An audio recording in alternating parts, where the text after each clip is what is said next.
On voit que Coublevies autrement a de belles ambitions pour la commune au cours des prochaines années.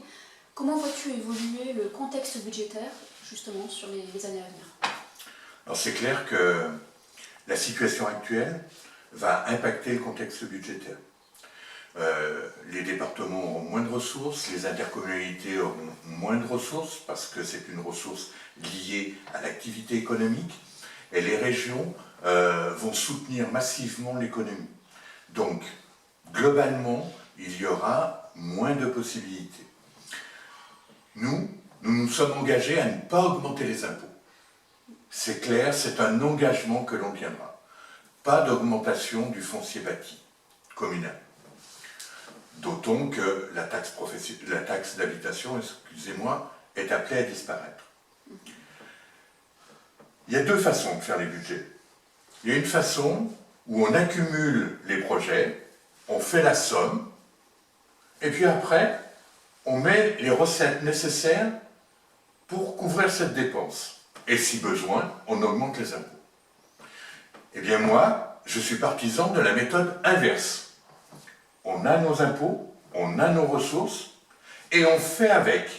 On fait des efforts de gestion, et à partir de là, on dégage les moyens suffisants pour notre ambition en termes d'investissement, au travers de priorités qui seront données dans le cadre d'un plan pluriannuel d'investissement et d'une prospective budgétaire sur le mandat.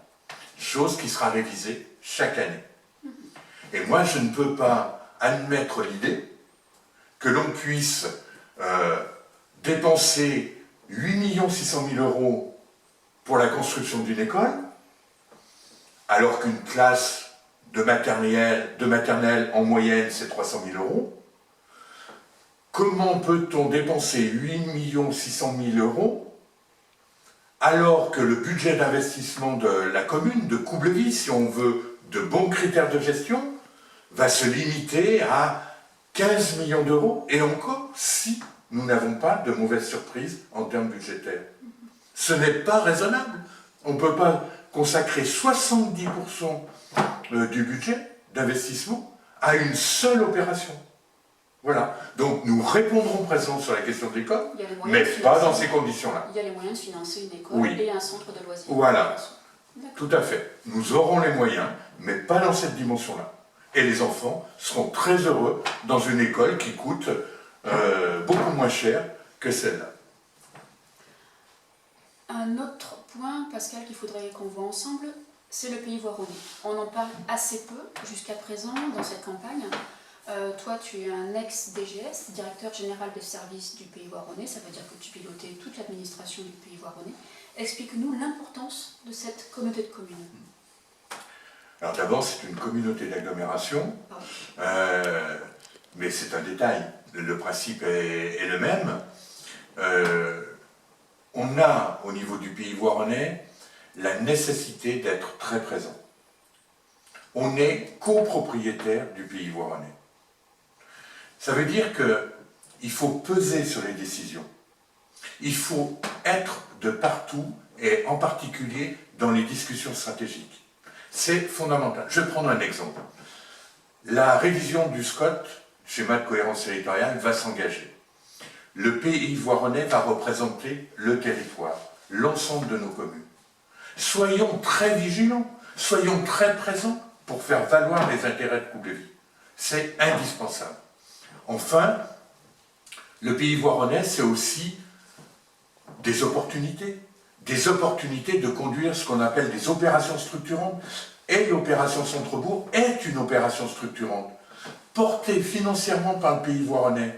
Il ne faut pas laisser échapper une telle opération structurante. Et de ce point de vue... J'imagine que le Pays Voironnais ne pourra pas financer deux grandes opérations. Bien évidemment que non. Bien évidemment que non. Donc, si d'autres préfèrent la RD 1075, qui sera un facteur d'intégration à Voiron, ils n'auront pas le centre-bourg où on pense, nous, devoir le mettre. Voilà. Et puis enfin, l'autre élément qui est important, ça c'est une négociation qui sera ouverte, c'est celle de la péréquation financière. Aujourd'hui, la péréquation financière, c'est-à-dire le partage de la richesse entre les communes au niveau du territoire, aujourd'hui, il est défavorable à Coublevis. Et de façon injuste. Coublevis accueille sur 35 hectares un collège, un lycée, des équipements qui sont des équipements qui servent à tout le territoire et qui ne sont pas productifs de revenus. Si ces 35 hectares étaient une zone d'activité, le budget de Coublevis doublerait. Donc ce sont des arguments qu'il faut faire valoir. Et pour les faire valoir, il faut être très présent au niveau du Pays Voironnais.